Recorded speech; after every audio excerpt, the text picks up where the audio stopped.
ईद मुबारक दानिश भाई। खैर बात सुनो, इतनी लेट मुबारक दे रहे हो? ईद को तो गुजरे 1 हफ्ता हो गया है। अरे नहीं, आप समझे नहीं, मैं मुसलमानों की तीसरी ईद की बात कर रहा हूँ, जो सबसे बड़ी ईद है।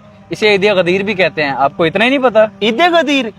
अल्लाह के बंदे, ये रवाफिज का शिआर है, हमारा नहीं। तुम किन चक्करों में पड़ गए हो? हमारी तो सबसे बड़ी ईद ईद मिलादुन्नबी है, जिस ईद के सदके हमें सारी ईदें मिली। तौबा तौबा, ईद गदीर से इनकार का मतलब आप लोग मौला अली से बुग़्ज़ रखते हो।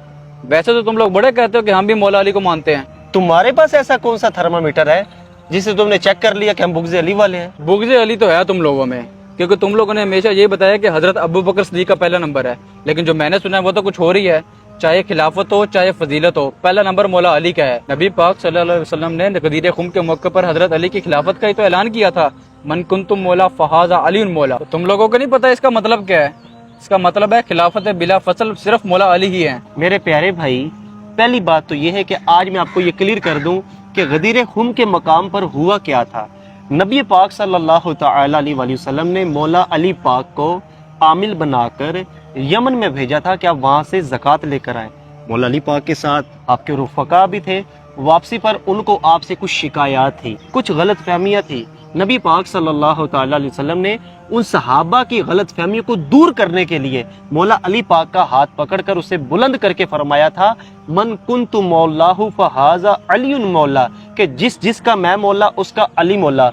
जो मुझे महबूब रखता है वो अली पाक को भी महबूब रखे। तब सहाबा कराम ने अपना सर तस्लीम खम कर दिया था। और दूसरी बात, आप ये जो कह रहे हैं कि गदीर खुम के मकाम पर नबी पाक सल्लल्लाहु अलैहि वसल्लम ने मौला अली की खिलाफत बिला फसल का ऐलान किया था, कि आप कहते हैं कि मौला का मतलब खिलाफत बिला फसल है, तो कुरान पाक में ये जो आयत है इन्नल्लाह हुवा मौलाहु व जिब्रीलु व सालिहुल मुमिनीन, इसका तर्जुमा क्या बनता है कि बेशक अल्लाह भी उनका मौला है, जिब्रील भी और नेक ईमान वाले। लेकिन यहाँ मौला का मतलब मददगार लिया गया है सियाको असबाक के तहत। इसी तरह गदीर खुम के मकाम पर सिर्फ उन लोगों की रंजिशें दूर करने के लिए, उन लोगों के जो वसाविस है उसको दूर करने के लिए नबी पाक सल्लल्लाहु अलैहि वसल्लम ने ऐलान किया था कि जिसका मैं महबूब हूँ अली भी उसके महबूब है।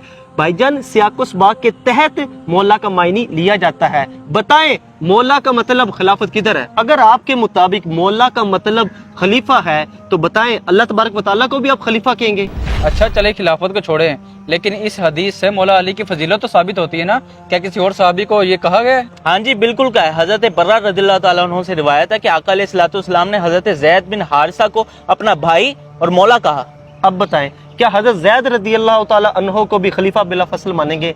नहीं मेरे प्यारे भाई, यहाँ पर कुछ और मायने में मौला कहा गया है। और अल्हम्दुलिल्लाह हम मौला अली से इतनी मोहब्बत करते हैं कि हम उनको मौला अली भी मानते हैं। हम उनके चेहरे की ज़ियारत को इबादत समझते हैं, हम उनका जिक्र करने को इबादत समझते हैं। और क्या चाहते हैं आप यार? और एक और बात बताता चलूं, ये रवाफिज ईद गदीर को हजरत उस्मान गनी की शहादत की खुशी में मनाते हैं। क्या वाकई दानिश भाई ये ठीक कह रहे हैं? हाँ जी, ये बिल्कुल ठीक कह रहे हैं। अगर ये सच कह रहे हैं तो मैं अपने अल्फाज वापस लेता हूँ। और तो और मुझे गदीर खुम का भी सारा वाकया समझ में आ गया है। मैं एक और बात क्लियर करता चलूँ, मैं किसी सहाबी का मुनकर या गुस्ताख नहीं हूँ, सबकी इज्जत करता हूँ। दरअसल किसी ने मुझे अहले बैत की मोहब्बत का झूठा झांसा देकर वर्गला लिया था, लेकिन आइंदा ऐसा कुछ नहीं होगा। शुक्र है आपकी समझ में आ गई। देखिए माज भी, अगर आप अपना अकीदा मजबूत रखेंगे ना, हर सहाबी की इज्जत करेंगे, अहले बैत के बच्चे बच्चे से टूट कर मोहब्बत करेंगे, तो आपको कोई भी फिसला नहीं सकेगा। एक नारा ना हो जाए, नारे हैदरी। सोना जंगल रात अंधेरी, छाई बदली काली है, सोने वालों जागते रहियो, चोरों की रखवाली है। प्यारे दोस्तों, अगर आज के इस पुरफितन दौर में अपना अकीदा बचाना है तो सहाबा व अहले बैत का दामन हमें मजबूती से थामना होगा। अल्लाह तबारक व तआला हमें हमेशा अदब वालों में रखे। वीडियो पसंद आई हो तो शेयर कीजिएगा और हमें फॉलो करना मत भूलिए। बहुत शुक्रिया।